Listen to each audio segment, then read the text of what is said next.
Hey guys, Jarretman here. Back with some more poker. Gonna do something a little bit different today.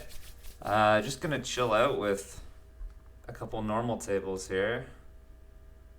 We have a 2K and a 1K. I might try to get 3 tables going if I can, but for right now we're just gonna play 2 tables and see how that goes. I think I'm in the right. Yeah, okay. Make sure we're all good here. High production value going on, that's for sure.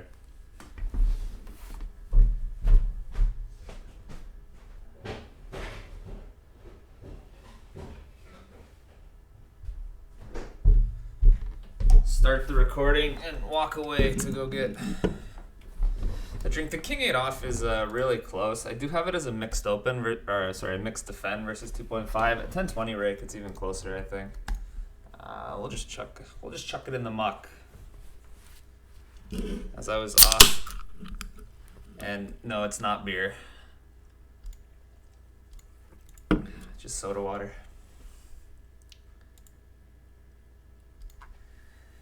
All right. Queen 8 off is again close. So yeah, for this video, I'm gonna try not to time out of any hands. I tried to record a couple videos earlier. One time Stars was disconnecting for apparently all of Canada. And then another time my power went out. And then another time I recorded like an hour-long video, went pretty well, and then I realized I had the HUD on. And I don't really want to show people's HUD stats. Publicly, anyways. For what it's worth, I don't really think the HUD is important at all, but yeah, like most of the time I play with it turned on, because especially if I'm playing Zoom, when you have unknown players, it helps you identify the recreationals quicker. But for regs, I don't think I've used a HUD stat to try to deviate or do anything in over a year. No, that's just me. I know a lot of people go deep into their HUD stats, like, oh, this guy, he only check raises 11% in this spot. I don't know. That's just not what I do. So I'll try my best to go over some spots that are being played while I'm playing. So this will be a kind of a different format to the Zoom, where in the Zoom format I was only talking about the hands that I was playing. Because otherwise we won't have an option. So on a 5, we'll just call. I think this will get used very low frequency as a 4-bet. And if your opponent starts to go like very, very large, I think 11.5, it's still, we're never folding. But if your opponent starts going, 13, let's say you open min raise and your opponent goes 13, then this hand starts to fold, I believe.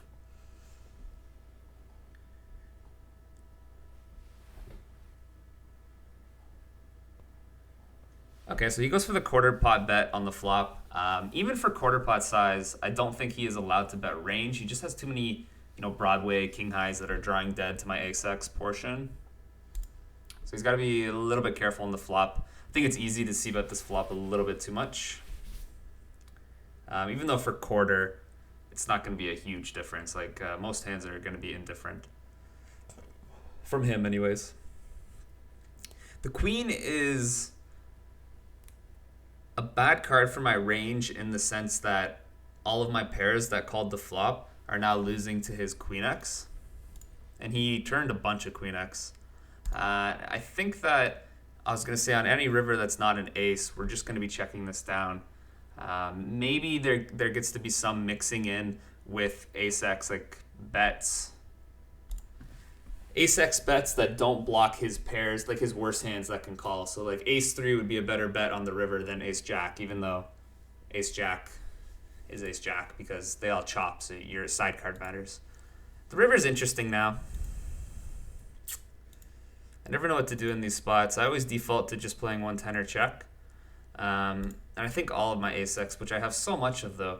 So I need to bluff all my pairs. Fives, fours, and threes are obvious. I think sevens and eights are less obvious, but I think we also need to bluff them. On a five, we'll check back. The big blind does have a 3x advantage, even though this board is... I'm doing the best on this board, by far. I don't mind checking back some pairs on the flop some of the time. Again, having the three is better with my ace than, again, having a hand like ace jack, because maybe a hand that hero calls is like pocket jacks with the jack of clubs or something. Or pocket tens with the 10 of clubs, exactly. So my hand is higher EV than a hand like ace 10 or ace jack, but it's all the same when the river's an ace, obviously.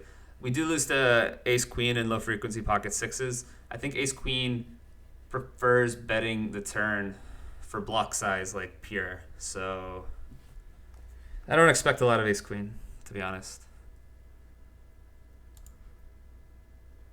I think now we just have to check back on a king. I'm not gonna lie, this hand performs okay as a bet on the turn if we like overbet it, because we can get fives plus to fold but get called by some flush draws. However, I think it's a little bit too fancy three ways. I think there is still a lot of check raising from the big blind with his significant 3x advantage, I would say. And now we just check down and win most of the time. Okay. It's a pretty weird river check, I must say. It's not like you can check raise that hand.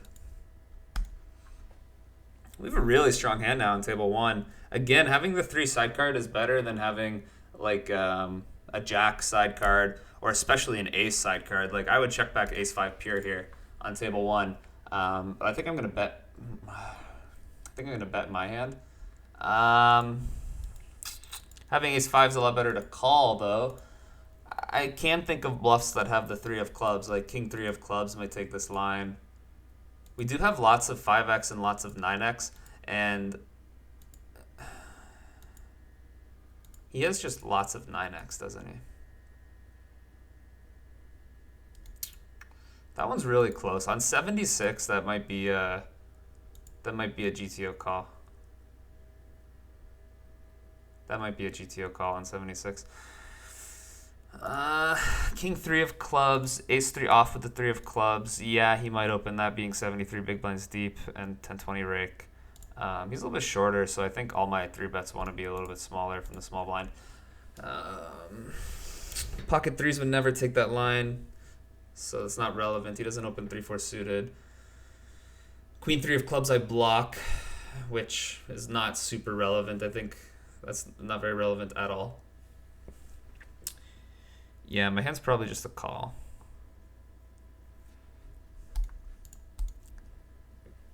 It's not possible for him to be under bluffing. Wait, let me phrase that better. So when he gets to the river here, he's in this line, he's allowed to bluff everything. So he can't be over bluffing, sorry. He can't, like, there's no way for him to be bluffing too much. However, man, I'm confusing myself. I shouldn't be playing poker. Oh, man. Okay, so what I'm trying to say here is that on the river, because he's allowed to just bet everything, because his range is a lot stronger than my range in this spot, there's no way for him to have too many bluffs. So over-calling doesn't make a lot of sense. But overfolding potentially could make some sense. Like exploitatively. But again, I don't like to think like that. And everything I just said kind of confused me even when I said it. Maybe just disregard everything I just said. What I'm trying to say is that there's no way for him to add in hands to be over bluffing on the river. Like, it's not possible. What is possible is for him, 82 is not quite high enough to 3-bet in these positions with sixes. We want to do it low frequency, like 10%. And we'll check range in table one. I think it's an absolutely fine simplification on a board like this. It's very close to checking range regardless. So yeah, it's not like It's not like he can, magically add in hands to his range. Like he can't pull the seven of clubs and two of diamonds out of the deck and put it in his hand and then bluff with that. So what he can do though is, oh man, this is really close versus, I don't know what to do versus that size. I feel like that's really close. What did he bet? 40%? Or a third? I think versus a third, it's really close. So yeah, he could be betting, he could be putting too many value hands and not enough bluffs into that size that he chose, because that's not the only size he's going to bet on the river. I don't think he's going to bet 150 or check. That's what I tried to say for 17 minutes, and I still barely got to that conclusion. Table 1, this is a really good board, I would say, for the imposition player, for the fact that our pairs and high cards are better than his pairs and high cards. The shallower we are, the even better I think this board is. I think there's just a lot of half pot betting, and I think this hand will always bet. We could bet bigger too. I don't mind betting bigger. I don't really like betting small there. That's the only size I don't really like betting.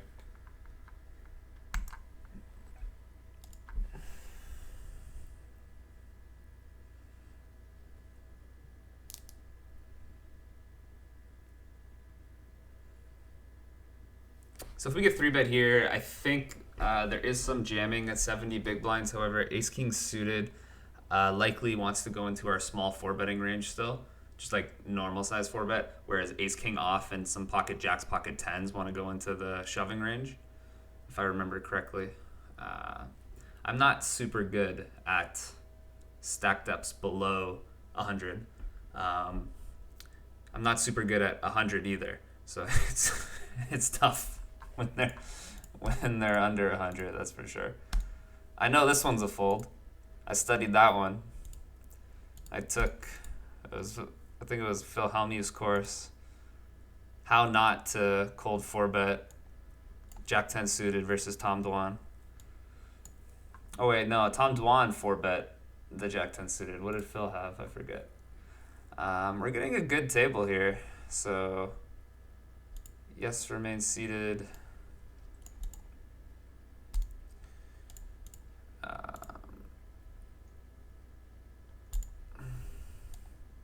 Gonna have to adjust the OBS, and this is gonna look really weird on camera. No, okay, it's fine. It's fine. Adjusting on the fly.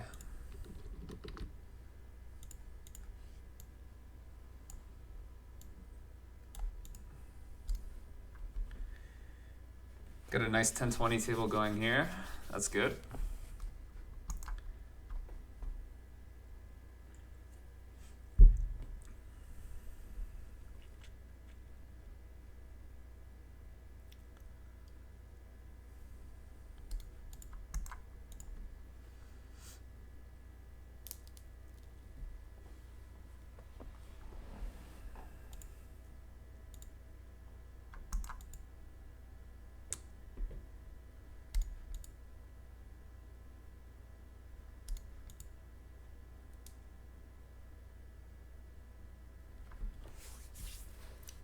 For making videos and, in general, like streaming, anything like that, this is the reason why Zoom is so much better, because your tables just don't break. You don't have to constantly load up new tables.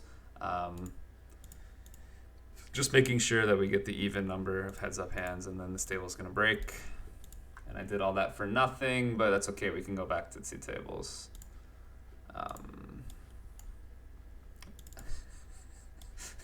This is so scuffed. I hope you guys like the super high quality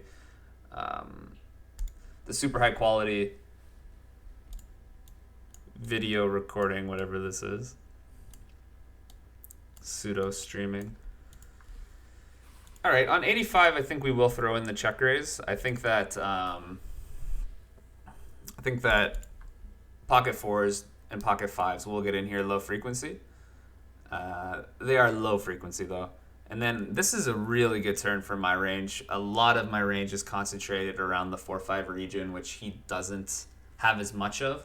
And I do think that we're going to be overbetting here. with pocket fours as well, I believe. And the good thing about fours too is that we don't have a 5, as silly as that sounds, just because he can have a 5. He has more 5s than 4s when he opens from cutoff, is what I'm trying to say.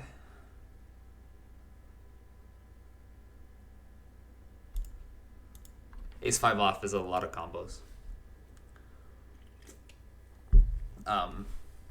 About the flop. So like, he has ace 5 off to bet fold the flop, but he doesn't have ace 4 off to bet fold the flop. So 4s is a nicer check raise than 5s on the flop.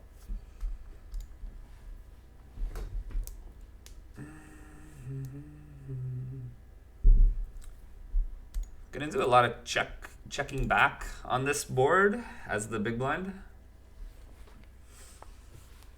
My hand has okay properties to like bet the turn, in the sense that sometimes he can have jacks and 10s, but he doesn't really have ace jack and ace 10 very much in this line, and we have to be careful. His air is a lot better than my air, and even though this card is decently good for me, I think this hand still gets bet lower frequency than 59. It will get bet some of the time though, just because I have the 10 of diamonds, and the 10 of diamonds is a nice blocking hand to have.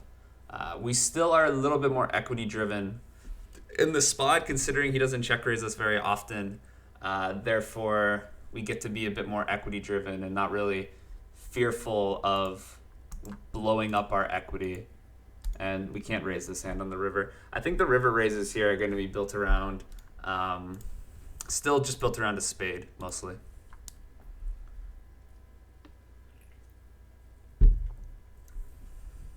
A lot of options for this board. The earlier position you get, I think the better introducing some big bets or big better check becomes. And then the later position you are, the wider the range is, the better frequent small betting becomes. However, I will play a small check back range on that flop.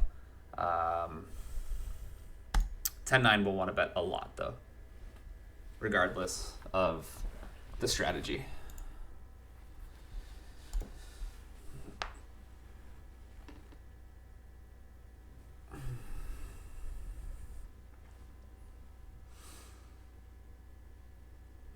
We're going to start off with a check on table 1. There might be some blocking with, like, let's say you called with ace 5 pre-flop, and now on the turn it's just, you do have some incentive to bet, but you, what's the right word here? You have the incentive to bet, but you don't want to bet for a larger size. I'm just going to play over better check. So the queen of clubs here, if he had that hand and he was going to bluff,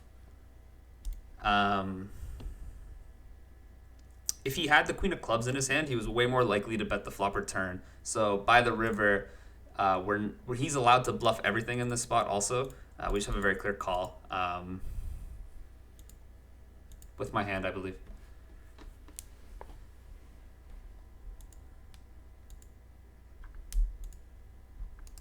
As he's not going to be bluffing very often with a hand that has the queen of clubs in the way that the board ran out and the way that the action went. Like, name one bluff that he could have with the queen of clubs by the river. He'd have to check back the flop with queen jack, because king queen's not going to bet the river. And even queen jack is approaching close to having enough showdown value to check back. But it wouldn't. I think it would still bet. But it's close. So you'd have to have exactly queen jack with the queen of clubs. I don't... Or else, so yeah, I just don't see that checking back flop and checking back turn very often, especially not as often as the other types of queens. So if we were going to split our queen 10 calls on the river, having the queen of clubs is strictly better than not having the queen of clubs. Like, if he has queen 6 suited, he's much more likely to have queen 6 of spades on the river than he is to have queen 6 of clubs, because queen 6 of clubs will bet the flop and again bet the turn more often. This one will raise low frequency, I think, or no. Sorry, I have 9-5. I think this is in the threshold of hands that is too weak to raise some of the time. There's like this, just easy fold.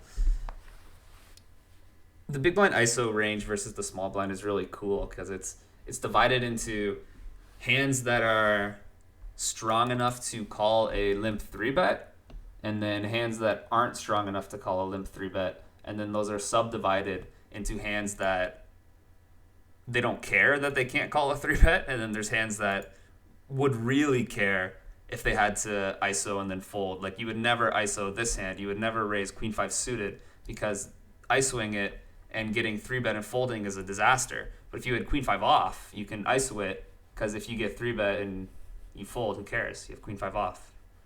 Nice hand. Like, good for you. You got me to fold queen 5 off. We do have a small check raising range here, but we do a lot of check calling with our trips, I believe.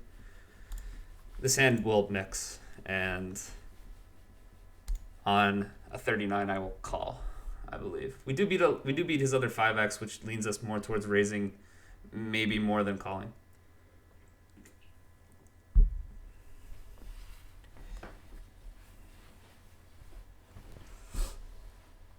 I expect over better check from him, or like pot sizer check. This is fine too. I imagine on a 97, if you plug this into a computer, it would probably even raise. Building a raising range on the turn here makes some sense. We do check call some 5x. However, I think that even having no raising range is somewhat reasonable on the turn. And once we check call the flop and we face the polar strategy on the turn, it gets a little bit thin, and we just have easy call. It's a little bit too thin to raise a hand like queen 5 on the turn, I think. Because he has lots of 5x, so he's allowed to, by the river, not stack off with every 5x.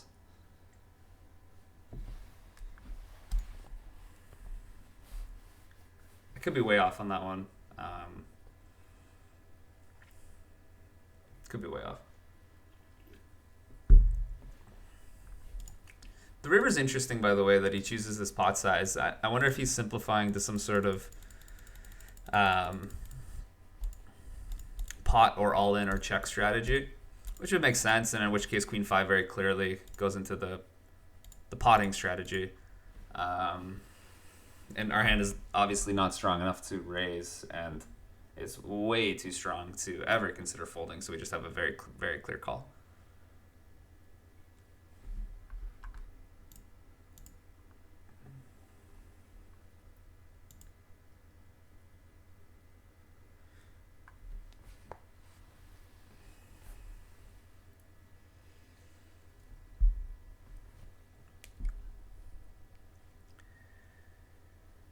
Okay, what's going on here? So this is a 3-bet pot, hijack. No, this guy was in between. So on a 48, it's close anyways, and I think with the big blind being a recreational, I think I can slightly shift towards opening slightly more.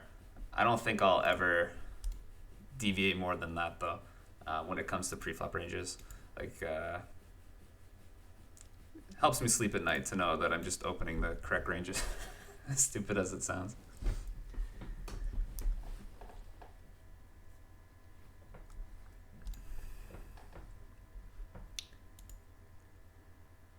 Yeah, I wonder what this player would do if he had river to flush. For example, let's say he had jack 6 of spades and bet the flop and pot the turn.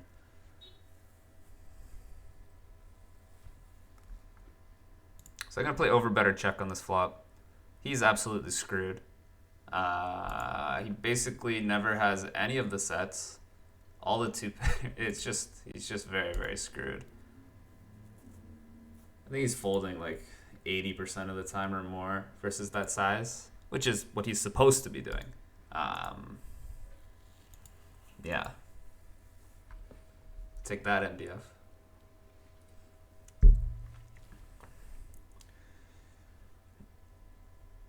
This hand is close between being able to raise sometimes because we don't care, and close to not being strong enough to be able to raise sometimes to not care that we get limp 3-bet and fold, if that makes any sense. So you have that like that's the part I forgot to talk about. You have that very, very, very, I don't think 75 is high enough to do something with this hand, and him being a little bit shallower encourages him to play a bit more aggressively on that board, I believe. So like you have the range of like 7-2 off and hands like that while they don't care about ISOing and getting 3-betted and having to fold, they do care in the sense that they're just not strong enough to be able to ISO in the first place. Like they don't have a side card blocker that blocks his raising range, plays poorly post flop. It's like a balancing act basically.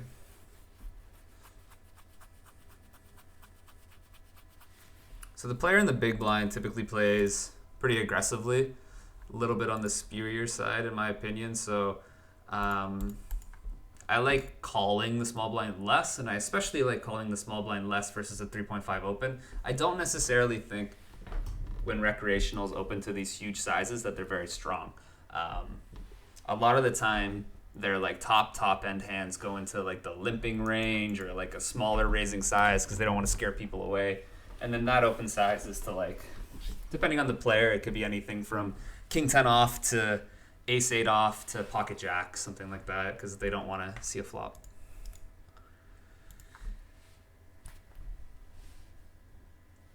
A lot of strategies on this board. I think I still prefer the 1/3 with range in these positions. If I was going to play a small checking back range on a 6 and with this hand, I think we would check back.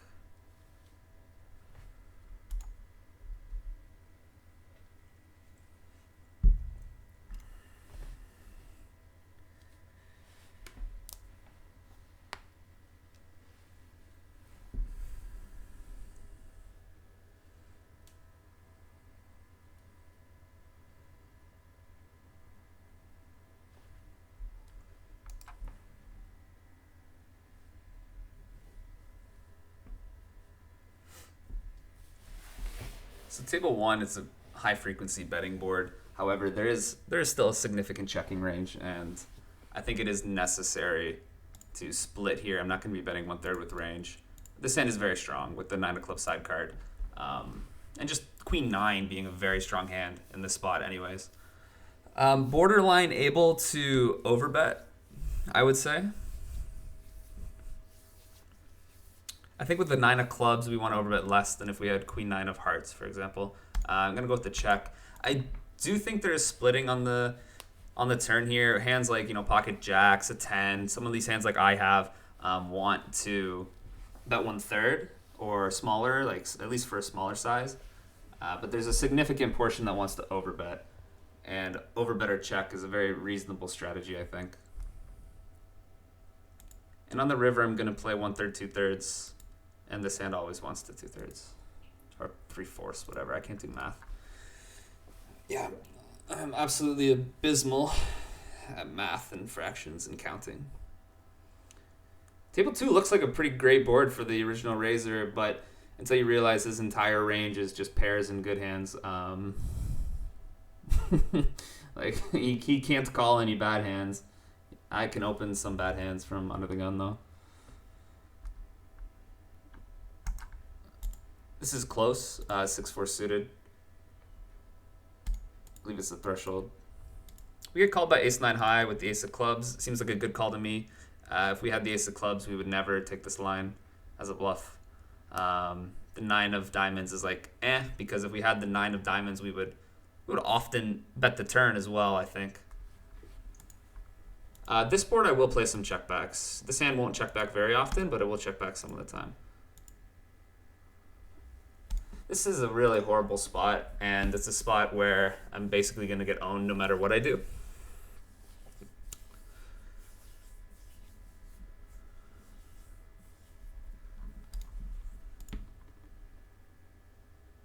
This one, I'll play 1/3 or check on the flop, and Yeah, I would not. Whereas, Jack 10, whatever, rainbow, Jack 10 2, rainbow, I would just bet range. I think the river is actually closer than it looks, but I'm just going to check back.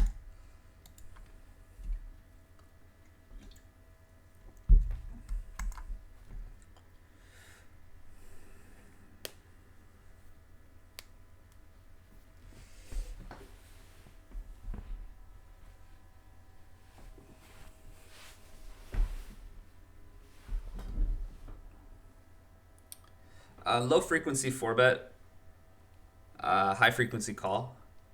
Cutoff versus small blind with jacks. We would 4-bet to call off, of course.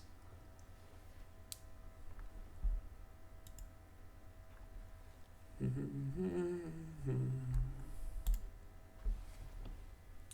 think we'll actually raise this flop. I think we have to build a small raising range around my hand.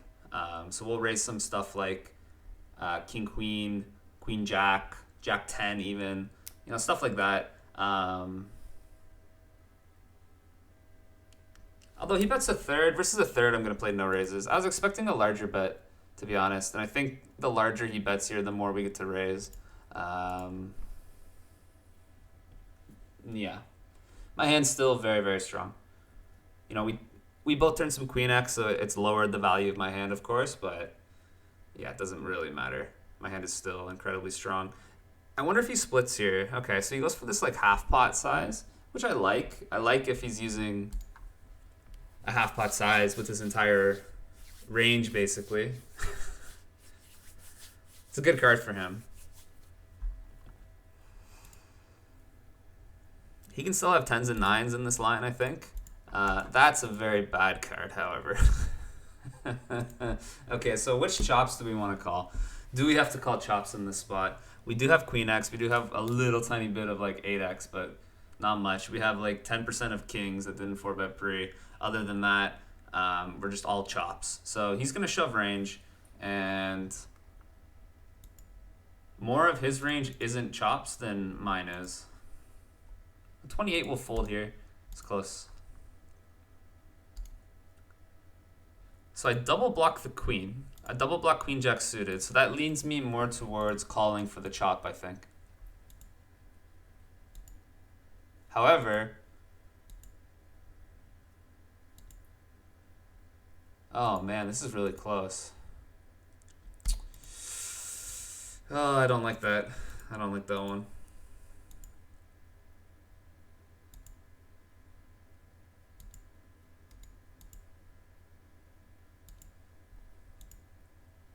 Yeah, I don't like that one at all, actually. Kind of want to go back and call. I think, so here's what I was thinking, right? I was thinking, okay, we double block the queen, which is nice. We double block queen jack suited. He doesn't have queen jack off, so those are strict combos of hands we lose to. However, even though he's allowed to bluff everything, because of the way pre-flop ranges are, he has more hands with the jack that are going to be chops, aka bluffs in this spot, than he does with another hand. So I would rather call the river with a hand like pocket sevens as a chop than I would with pocket jacks, I think. Just because naturally he has, ace jack off, king jack suited, jack 10 suited, low frequency jack 9 suited, all hands that potentially can take this line, and just naturally I end up blocking more of the chops. So jacks would be a fold, is what I was thinking. And I think that's more important than blocking two combos of queen jack suited. Because in this case, like, we would rather unblock the hands you can have that chop. But we definitely have to call a portion of our range. It's just, calling it in a good way is important, I think.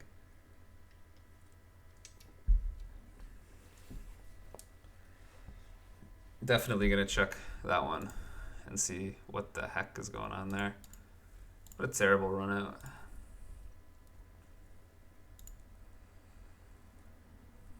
I'm glad I have the little hand indicator thing to tell me that I had queens full of 8, so I didn't accidentally call thinking my jacks played.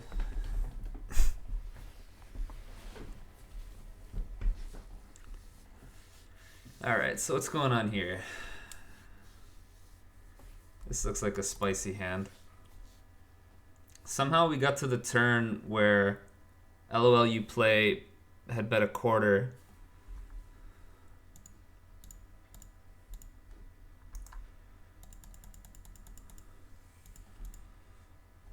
Ah, okay. So Jimmy bet very big on the flop. LOL you play called, and the turn is a 6, and LOL you play leads. I like it. I don't think it's super allowed. Let's see what size he opened pre-flop. Yeah, he opened at 2.5, so you don't even have all the 7, 8 off. This one's close. On a 6, we'll let it go, actually. So you don't even have all the 7, 8 off, and it's not like you hit the 6 that much as LOL you play. I think you would rather lead on like a 9, a jack, or a 5 than you would on a 6. I think that there's not much leading going on a 6 at all.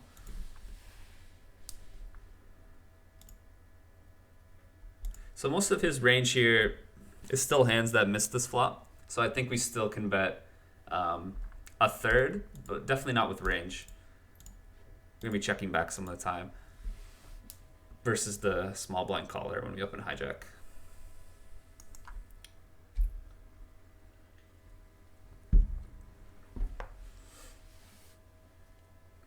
Another board where you can basically do whatever you want in terms of sizing and not cost yourself too much EV. I do think having a small check back range makes some sense, regardless of what size you bet. I think this hand wants to... A lot of these straight draws don't really want to check back. However, maybe on 14 mine does want to check back without the diamond. Very small niche differences. Simplifying to range betting is absolutely fine.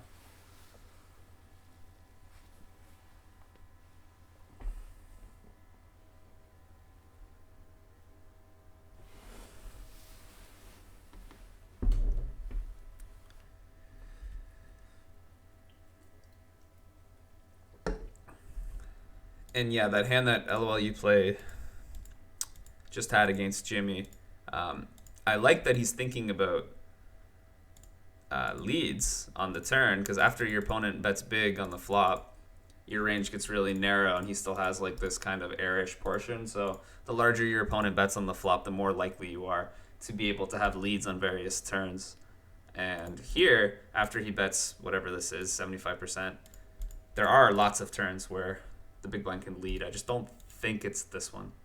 And if it is, it's definitely not like a range lead. It's a split lead. On 27, we'll call.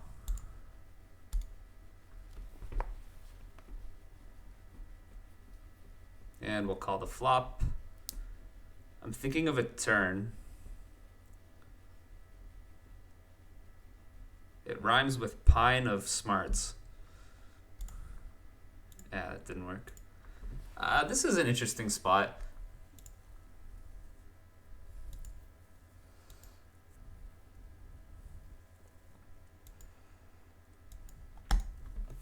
Again, I don't think leading makes enough sense here, because he's range betting for a 4th, and there's still a large Jack X range asymmetry even if I'm folding a lot of my air on the flop. For example, he has Ace Jack and I don't, being one of the largest range asymmetries. Or at least he has more of it than I do. Not to mention full houses, everything good.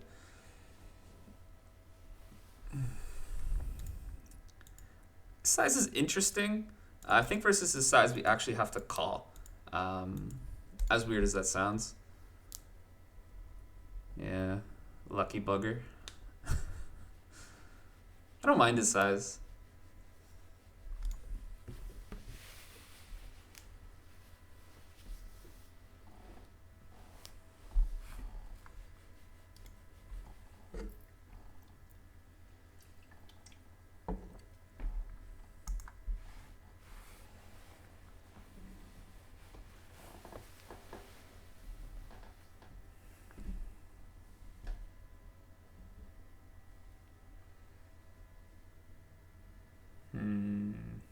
Yeah, can't call versus the 3-bet there.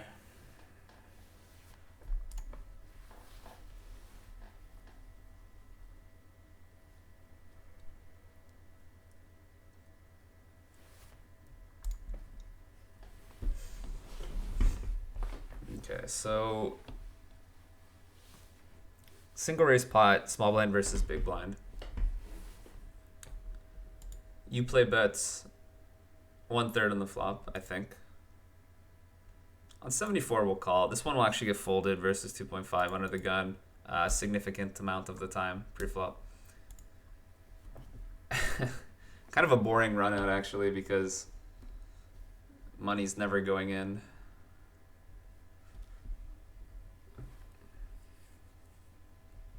If we were versus button, I think raising this hand is pretty reasonable. Versus under the gun, it becomes less so. And again, if he had bet really, really big on the flop, I think leading this, even this turn, could potentially make some sense. At least leading like an 8 or a 9 or a 5 makes some sense. But after he bets a third, I like the alarm bells in my head for, is this a leading spot kind of go away. He goes for half pot, which I actually like as a size. I think he's supposed to have a lot of overpairs, and I think my hand is just very strong. We're 140 big blinds deep. I don't think we want to 3-bet ace jack off that much as we get a bit deeper. It's really weird now on this river. Not gonna lie. I think I like checking. I think I really like checking this river with this hand. We block his checkbacks a lot. I think he's not really supposed to bet any overpairs, but that's fine. See, here we could... We're getting all these like really close spots. Here is potentially, after he big bets the flop, a chance to lead some turns, but I don't think so. Again, I don't think so.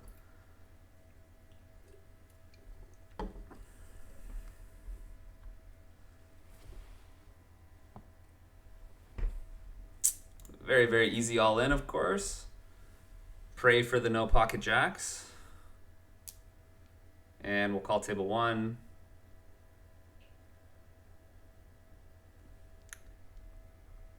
I think his size is actually good on table 1. We don't have 5-6 off, and 5-6 suited is a 3-bet. Oh, man. Brutal. What is this game, man? What is this game? Unfair.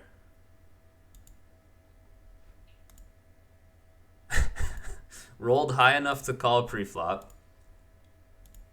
Get the gin turn for him. He goes for this he goes for the small size. I think we just have a pure call with ace jack. I could be wrong, but I think when he bets big and bets big on the turn like this, he can have ace jack himself. So I think we have to call.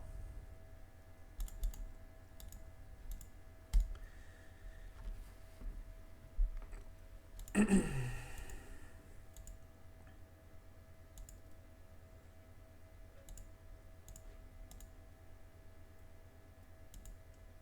don't know how I feel about that line. What a horrible river in that other one. What is he? Hijack? No, we're gonna fold.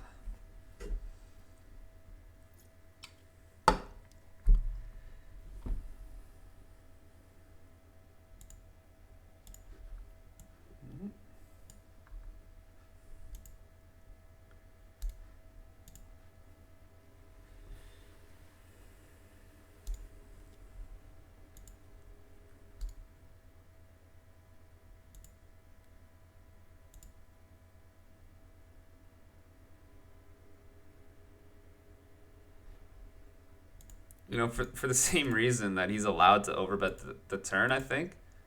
It's the same reason why a 5 isn't necessarily a good card to have on the turn. Because we don't really have that much 6-5, to be honest. I think you'd rather have a 10 or a 9. River is like, again, whatever. I'm going to mark both those hands. I want to see what the turn response is and how often we're actually check raising Jack 10.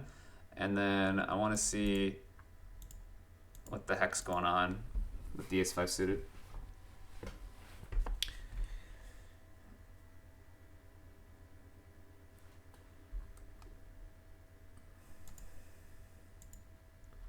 Call sometimes, fold sometimes versus the 2.5 with the jack 8 off.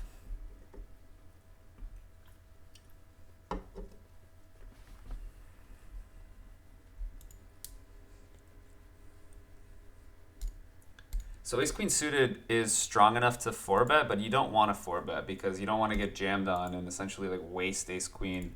That's the way I interpret it anyways.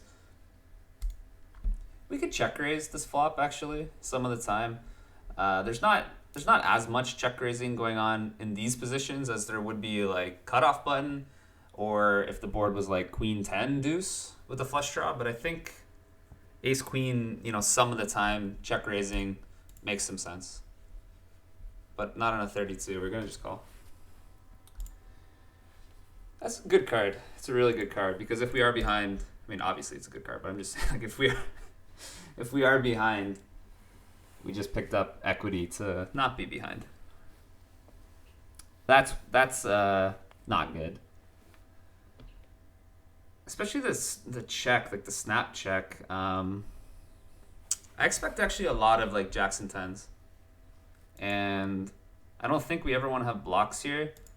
And I think we just want to play like somewhere between a 75% bet to like 120% bet with ace queen, I mean. And then we have like a very small amount of all-ins maybe with exactly pocket 5, and then just a lot of checking. Just still a lot of checking, I think. All right, we're even. That seems like a good call, actually. I don't have any 8x combos. Like, it doesn't matter that... Actually, no. Yeah, no, I don't really have 9-8 suited, so... Yeah, seems like a fine call some of the time. Because you think, like, 8 of clubs, oh no, you block the flush draws I can have, but you have to be concrete with your... blocking effects, your removal effects, because you have to think about, okay, well, what 8 of clubs combos can I have? Do I have ace 8 of clubs? No, I'd fold that pre-flop. Do I have 7 8 of clubs? Yes, but now that's a pair on the turn. Do I have 9 8 of clubs? Not really. That would just fold pre-flop. So,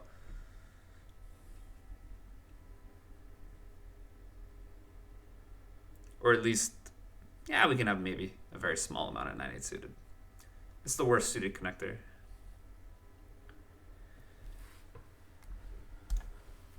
So yeah, it doesn't really matter that he has the 8 of clubs, is what I'm trying to say.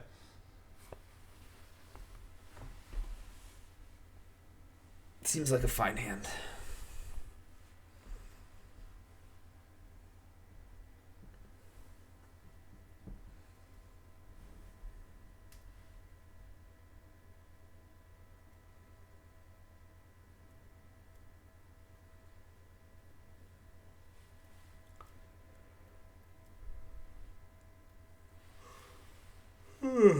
Excuse me. Very professional. I don't even I don't even have a yawn button to mute my mic. You just hear everything.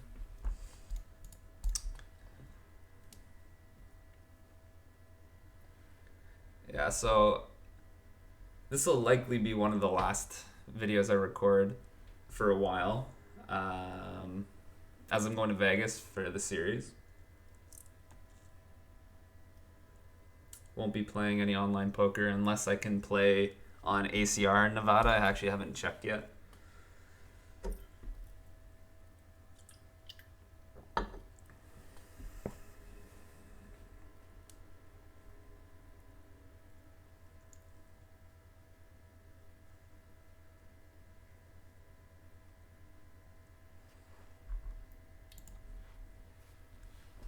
So I don't know how this spot plays at 50 big blinds, but I was going to say I imagine that the small blind can bet a lot more the shallower he is, because the shallower you are, the better a hand like pocket 9s and 10s is, and more willing to stack off. And then, yeah, jamming makes a lot of sense from the in-position player with a hand like 10s himself. You can also jam with a hand like, it seems weird, but you can jam with a hand like ace queen of hearts there maybe as the in-position player. This hand becomes better as a 3-bet when you're shorter.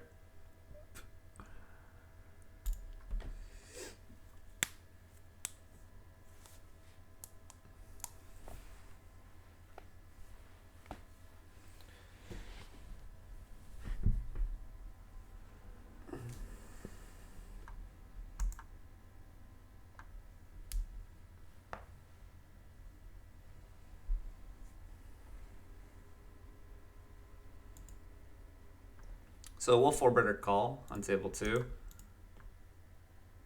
I think we want to do slightly more calling than we do 4-betting, if I remember correctly. But on a 6, we're going to call anyways. Not folding ace-5 suited. We'll fold other ace-6 suited. And we'll fold this flop for sure. Just a small note about this flop. So this is a board where I'm going to play checkbacks regardless, and the earlier you are, again, the better it is to play big better check EV-wise, I think, and the later you are, the more okay it is to play small better check. I was gonna say there's a lot of checkbacks on this board, and this hand actually, you know what? He actually doesn't have a high weighting of 6s or 7s, so this hand does not perform super well as a bet, despite having some equity. I think it just goes into the check fold still.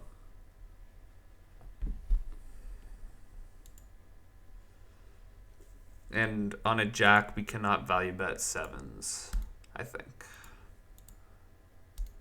Yeah, we can't call a 5 there. Again, I think, because like button versus under the gun, he's really not 3-betting many 6s and 7s. So it's kind of like a low performance bet on the turn with ace-5, and also the 5 blocker isn't very relevant. Because like you're not blocking pocket 5s. He doesn't really have many pocket 5s.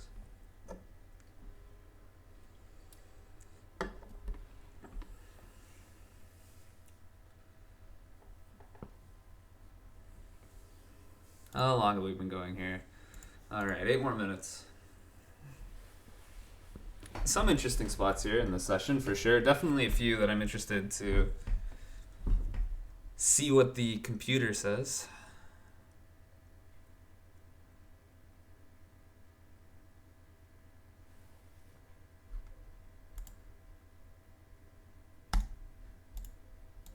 And yeah, checking back this board makes a lot of sense. I mean, I'm not surprised that white OTB found it.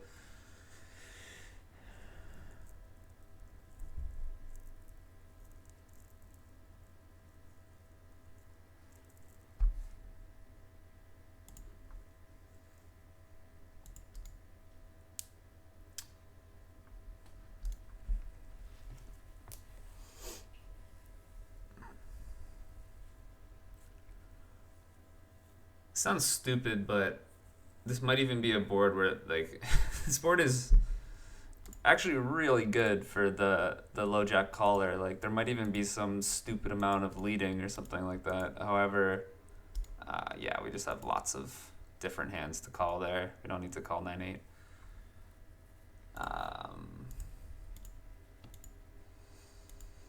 Okay, sure. I don't think that's a good like one size strategy, but if you're splitting the turn, sure, you can go for some 150 sometimes. I think like a smaller overbet makes more sense if you wanted to one size.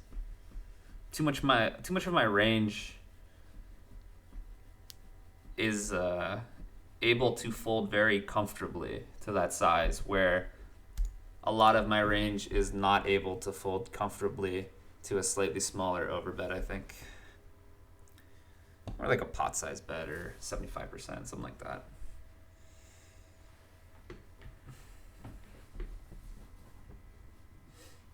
You know, like I don't have all the 7-6, but I have some 7-6. I have 2-3 suited that didn't check raise the flop some of the time, you know, like I have 4-5, I have ace-5 off. I have 8-5 suited. I do improve to a lot of hands on the turn that it's very easy for me to continue naturally. It's again a spot where you can't directly exploit your opponent for using a bad size. I'm not saying that the size is bad in the context of a good strategy, but in general, it's one of the spots where they get exploited naturally. As in, you don't have to do anything. They kind of exploit themselves.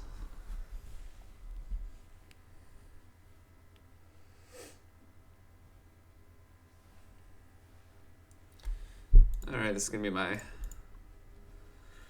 My last orbit on this table, and when this table's done, I'm gonna wrap the video up.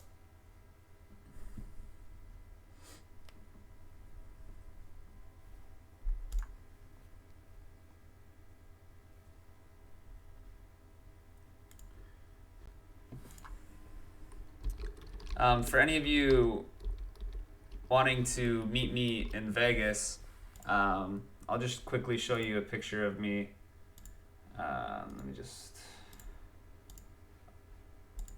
I'll just get a picture of me here so you can see me in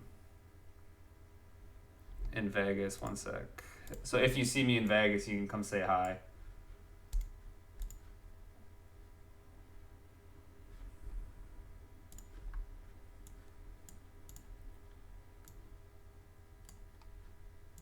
Okay, so that's me.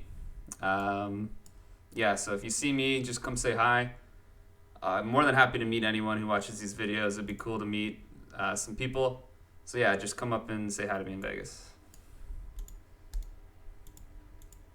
And that's going to be it for the video, guys. I'll see you in the next one. Take care.